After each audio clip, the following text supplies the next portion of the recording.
In my opinion, the most important thing in relationships is communication. Not just what you say, how it's received, but how you express yourself, how you process what you are told. These things are super important because I think that one of the things that is like the biggest obstacle to a successful relationship is miscommunication and misunderstanding. Naturally, I think that so many of us just want to be in relationships where we're understood. And I don't think that is exclusive to romantic relationships. I think that's like even with your friends, with family, you want to be understood, right? But what happens when communication is something that you personally struggle with, which many of us do? How does that affect your relationships? How does it affect the success of your relationship? I think it affects it a lot. And I think that it is such an integral component of connection that we all know is important, but oftentimes we feel like, well, that's just how I am. So deal with it. Or we just want to scream to be heard, or we have issues with the truth or being told certain things for a variety of reasons, right? But in this video, I'm going to be talking about communication in relationships and specifically why we misunderstand each other. There's no sort of simple answer to that. We can misunderstand each other for a variety of reasons. Our own inability to really listen to what people are saying, language barriers, and I'm not even talking about just foreign languages. It could be love languages too. Listening through the lens of insecurity or ego could be another one. Not hearing, not wanting to hear, shutting down communication deliberately. That can be another. And these are things that I think we've all experienced. And if I'm being honest, we've all done to a certain extent. Because communication, if you want to look at it from an astrological lens, communication is the realm of Mercury, right? So in the natal chart, you look at where your Mercury is by sign, by house, by aspect, and you can ascertain what your communication style is. That's very textbook. But in the real world, communication is so much more nuanced than that. How we hear people, how we express ourselves is not just a result of how we're designed. It's the situation that we're in, it's our environment, it's our upbringing, it's even what's trending. Let's be honest. Our communication and the things that we say, like when you think about it, a lot of what we say, our casual vernacular is shaped by what everyone else is saying. Right? This isn't 1984 where you're saying like cowabunga, dude, unless you still want to. But our language, our lexicon changes over time. And that directly impacts our relationships. But communication and being understood in relationships isn't just speaking, it's what you think about, what you ingest, because that informs how you express yourself. It informs how you think about your counterpart. One of my biggest gripes right now, and what grinds my gears the most, is how people are talking about relationships lately. These gender wars, this bitterness that's on full display. Now, as a spiritual being, I know that these conversations, these ideologies kind of have to come up to the surface to be removed. We have to see where we are bitter in relationships, where we choose to misunderstand each other so that we can fix that issue. But the thing is, we are so inundated with information on a regular basis. And again, remember, our lexicon, how we speak, is very much influenced by what we're hearing, what's going on in society right now, right? That This discourse is permeating so many of our thoughts. It's permeating so many of our conceptions of relationships and how people automatically assume that they'll be misunderstood. They automatically label people a certain way.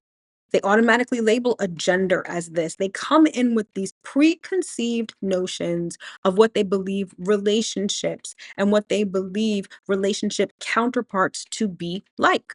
It makes for great content.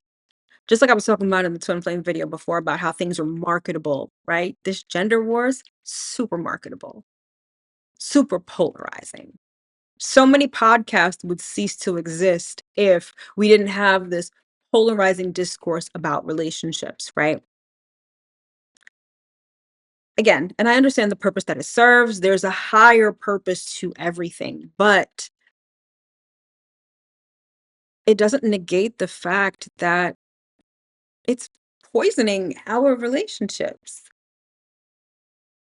that it is dictating a narrative that we may not inherently believe and ultimately that we don't want. Because here's the thing that kills me with this.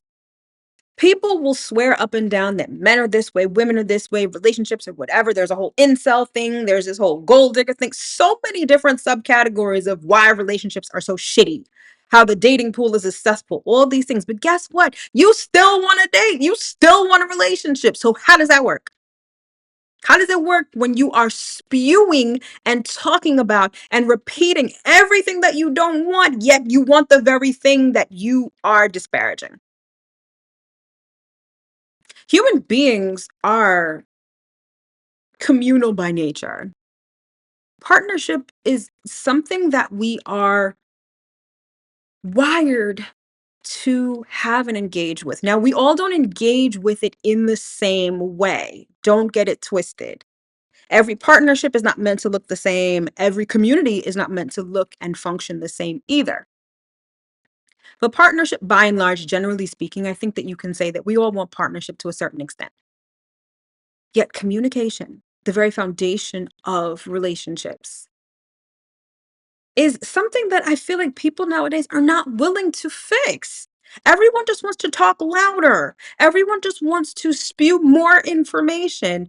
And the insanity of it is I think that they do that in the hopes that, oh, well, I will get the relationship that I want. Like it's literal insanity to me, right? At the foundation is you. I mean, I will say this till I'm blue in the face. It is you that is the foundation of everything. And how you communicate is the starting point for any relationship that you have. And it goes beyond, well, I'm an introvert, they're an extrovert. I listen well, they talk more. That is definitely a part of it. I never want to discount that. But it goes deeper than that. It goes much deeper than that. Understanding not only how you speak, how you listen, but the motivations behind it is always going to be important. For instance, are you speaking from a place of empowerment? Like you're in a relationship and your partner is like, hey, I'm going, if you're a female and you are in, if you're a woman and you're in a heterosexual relationship with a man, your boo comes to you and says, hey, I'm going on a boys' trip to Rio with my boys for a week. I'm telling you, not asking you.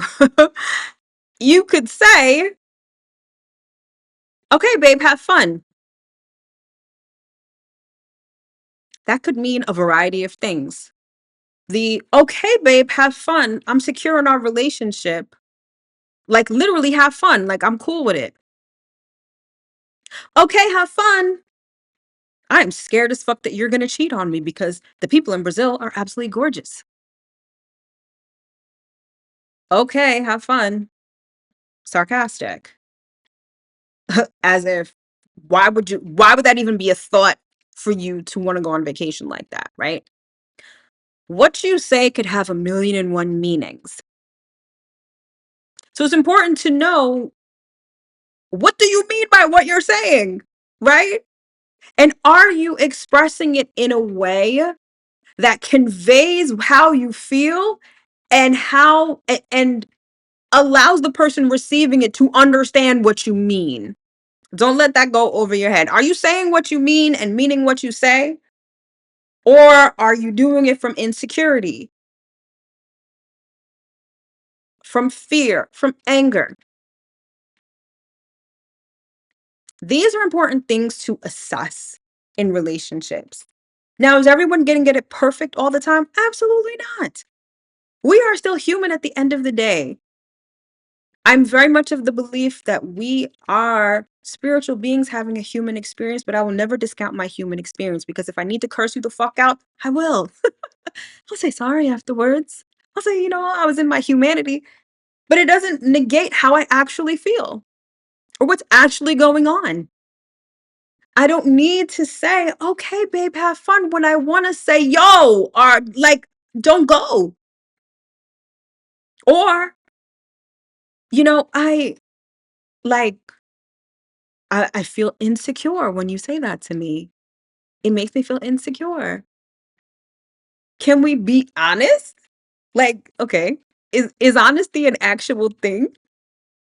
Because this brings up lying, white lies, sarcasm, all of that. All of this falls within the realm of communication, right?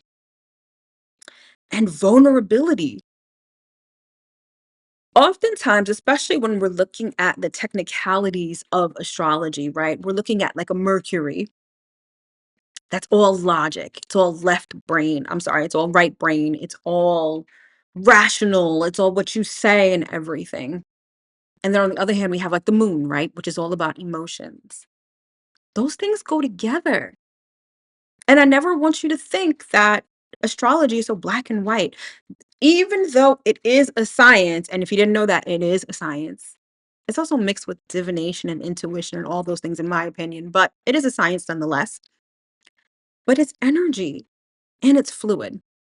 I say all that to say that words and emotions, they go together. And we know this. Oftentimes, we just don't want to acknowledge it.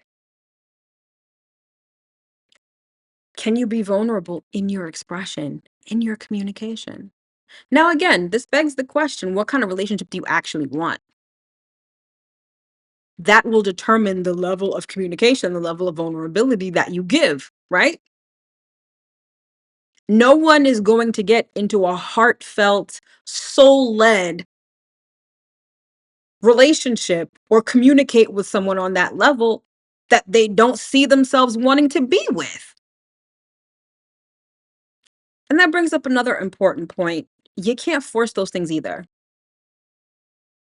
At a certain point, how would I say this? It's like, I'll just reiterate what I said. If you don't see yourself in a relationship with someone where you have the kind of communication that's soul led and that as vulnerable, you're not going to communicate that way. And that's fine. But you have to know that, right? And you have to be honest about it. Honesty is key. I am the biggest fan of hard conversations because for so long I avoided them out of insecurity, out of fear, fear that I would lose the friendship, fear that I would lose the relationship, fear that they would be mad at me, all of these things, people pleasing, and all of these things. But you know how good it is to have a clear conversation saying, this is what it is, this is what it's not, and then move accordingly. Even the whole point of being emotionally vulnerable and expressing yourself emotionally, right? When we talk about communication and emotions going hand in hand. I think that one of the issues we have in relationships is that we shame that. I don't want to be vulnerable with this person. I don't want to open up to this person because they could hurt me. Yeah, that's life. That's life. And I'm not saying that you should open yourself up to being hurt like willy-nilly, but communication requires those things, especially when we're talking about relationships. I'm not saying you got to bare your soul to everybody. Trust and believe. I'm not saying that at all.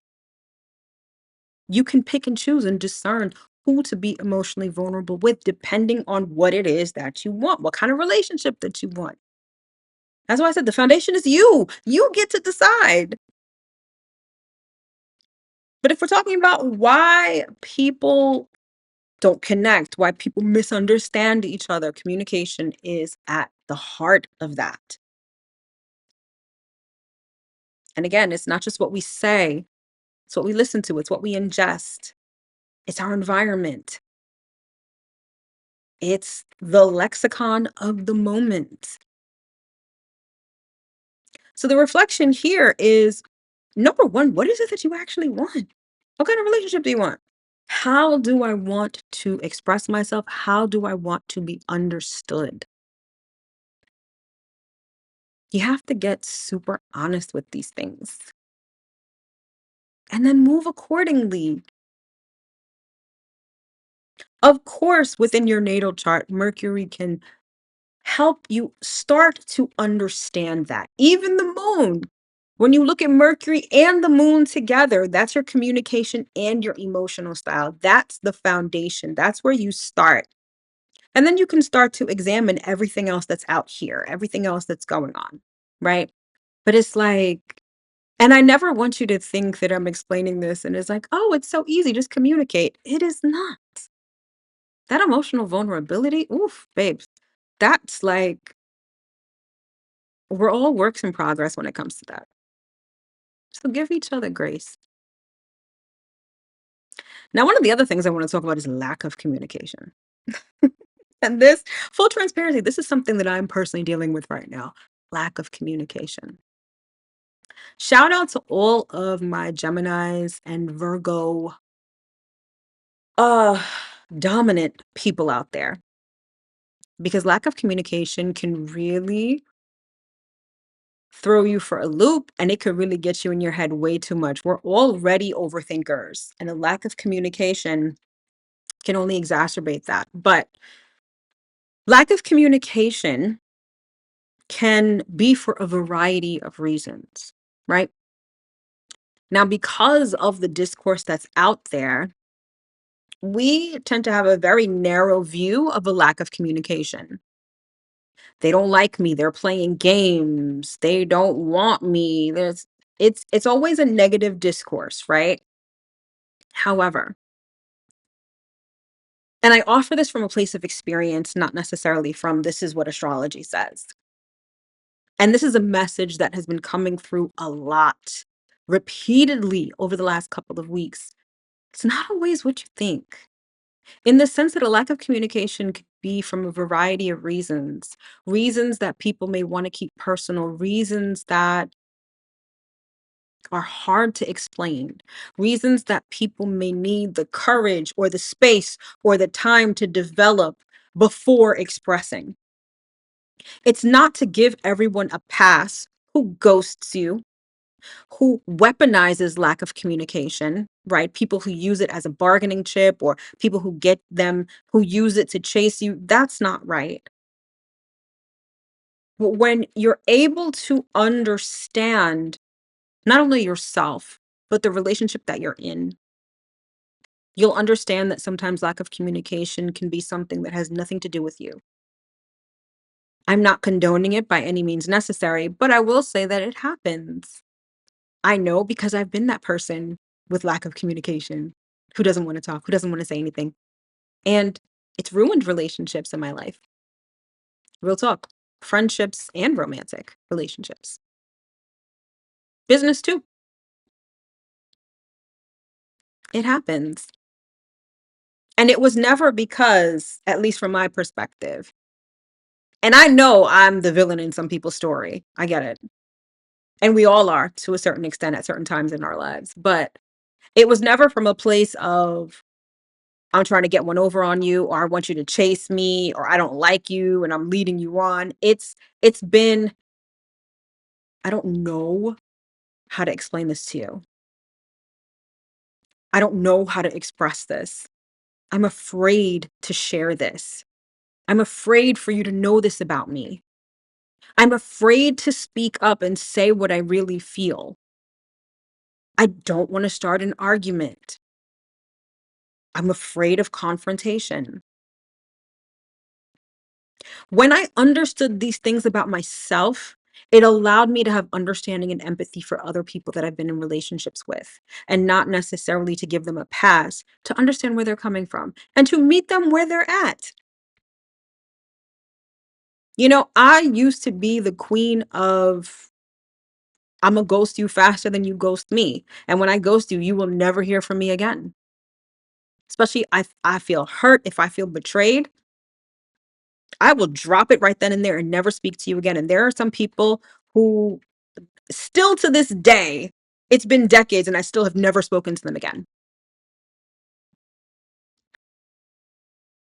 But in understanding myself and understanding my hangups with communication, my motivations for communicating or not communicating, and understanding where I stood with these things, I was able to meet people where they're at and say, hey, I understand you need some space. I'll be here when you're ready. Does it mean that I'm going to wait for this person forever? No. But if I desire to be understood, I have to understand you. That's how a relationship is going to thrive. And it requires sticking your neck out sometimes. It requires being vulnerable even when the other person isn't. You know that phrase, monkey see, monkey do? The problem in relationships, nobody wants to be the first person to do anything,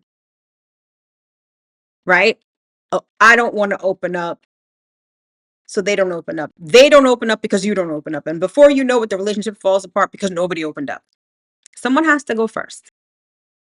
And whoever goes first is not necessarily based on gender roles. But if you want to be understood, you have to understand. Point blank, period. And I think that can sum up why there's a disconnect, why we misunderstand each other. We first don't understand ourselves, and when we don't understand ourselves, we can't understand anybody else. But understanding is the key, and it's the bridge that keeps us connected. So that's all I really have to say about that. So if you want to take this first step in knowing yourself, all my resources and everything, it's in the description box below. Check it out, hit me up, and understand yourself. So that, I mean, it's something that we all crave, but so many of us are not willing to give. And I'm not saying it's easy. It's not easy by any means, but it is worthwhile. Have you ever been in a relationship where you felt seen, where you felt understood? It's like heaven on earth. Understand that for yourself and be willing to give it to others. That's how we change this whole discourse. And my mission is to change this discourse. There are truths being said, don't get me wrong. However, if you want to be understood, understand. Point blank, period. All right, my loves, thank you so much for tuning into this video, and I will see you in the next one. Take care.